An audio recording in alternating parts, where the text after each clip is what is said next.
Alright, in this video we're going to be talking about installation tips of your US stove model 8500 furnace. First of all, what a lot of people don't realize, they see this stove, they think, geez, I can heat my whole house with this stove. I've been using a wood stove, and they want to put the stove in, and I've seen it to where they don't hook up the cold air return, they don't hook up the forced air going into your existing primary furnace ductwork. The stove is not going to operate efficiently to get the heat to heat your home that you want. This is a forced air furnace that just happens to burn a biofuel, wood, cherry pits, or corn. So you have to install this furnace like you would a normal forced air furnace, like a propane or a natural gas furnace. One of the first things you want to consider when you look to install your furnace is local proximity to your primary furnace, so you can easily access the cold air return ductwork and also have your exhaust piping within the maximum run and elbow lengths as specified in your installation manual for your stove. It's very important that you follow this installation manual.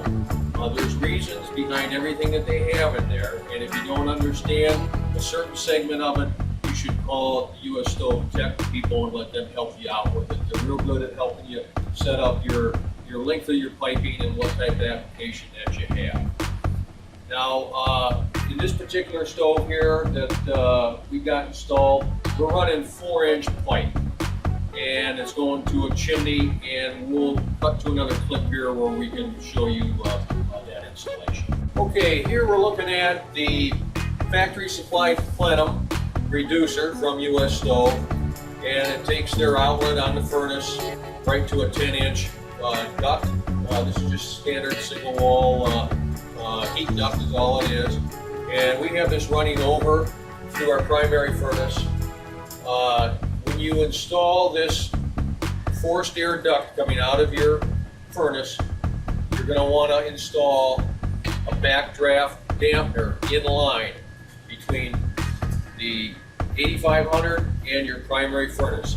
That is going to prevent, if you switch over and start using your primary furnace and you shut down the pellet stove, that will prevent the forced air from the primary furnace backdrafting into your 8500 and out. Very important to set this up properly with that backdraft damper. Next we have the exhaust piping coming out of the 8500 furnace. We've got 4-inch, as I mentioned earlier. This is 4-inch Duravent. Stainless steel inside is double wall. It's recommended for pellet stoves. We're running basically about 7 foot of straight pipe with the 245s and the 90. Make sure you get your clean out T on the bottom where your exhaust pipe hooks up to your pellet furnace. The exhaust pipe we have here runs over to a brick lined chimney, and inside the chimney we've installed a 4-inch stainless steel smooth wall liner that runs all the way up. We've got a 25-foot run that goes out the top of the chimney with a screened in rain cap on top of it to prevent debris and whatnot entering the chimney stack. Now we're going to talk about the cold air return ductwork for the pellet furnace. This is the primary furnace in the home. It's propane forced air. As you can see, here's our heat trunk here coming out, where our forced air comes into the other side, blows down this trunk. Here's your cold air return here. You're going to want to hook the cold air return up. You can try running it by just sucking air out of the basement or wherever you have it, but ideally the forced air furnace is designed to pull the cold air out of the top of your house and put in the fresh warm air with a complete circulation of that air. And then to do that, you need to hook up your cold air return.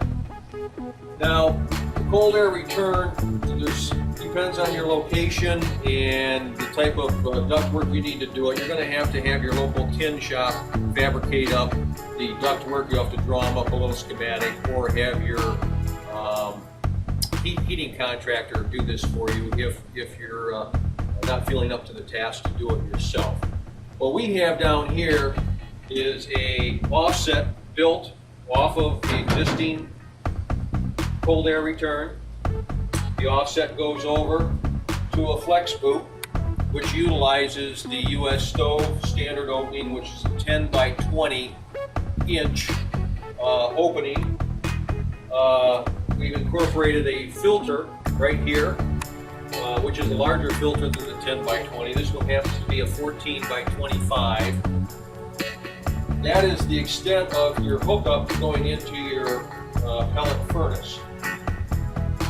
The other most important thing you're going to need in this installation is a blocker to insulate your primary furnace from your cold air return.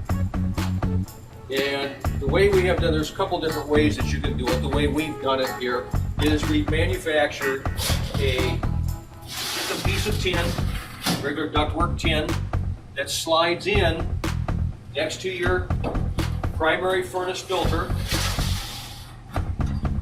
and it prevents your forced air from being recirculated through your plenum, down through your furnace, back into your pellet furnace, because that will overtemp your pellet furnace. You will not get the airflow up into your home. You have to have a blocker to prevent that air, separate the cold air from your primary furnace and enable the cold air to go exclusively into your pellet furnace.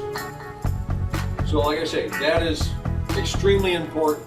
If you do not have a blocker on your primary furnace for the cold air, do not hook up your cold air return. You're going to have problems, I guarantee you. Now, one benefit also from hooking up your cold air return to your pellet furnace is you're able to utilize the humidifier, which you can control manually to replenish the humidity in the air in your home, utilizing the pellet furnace. This system works flawlessly. It heats the home very well. This home is about 2,200 square feet. It's an older farmhouse that's been remodeled, and temps get down below zero, and this furnace heats this home very nicely. So take your time, do the installation properly, and you will have zero problems with this furnace regarding that matter. And like I say, if you don't feel up to the task yourself, get a good qualified HVAC man and have him do the installation for you. It'd be well worth your money and the time spent.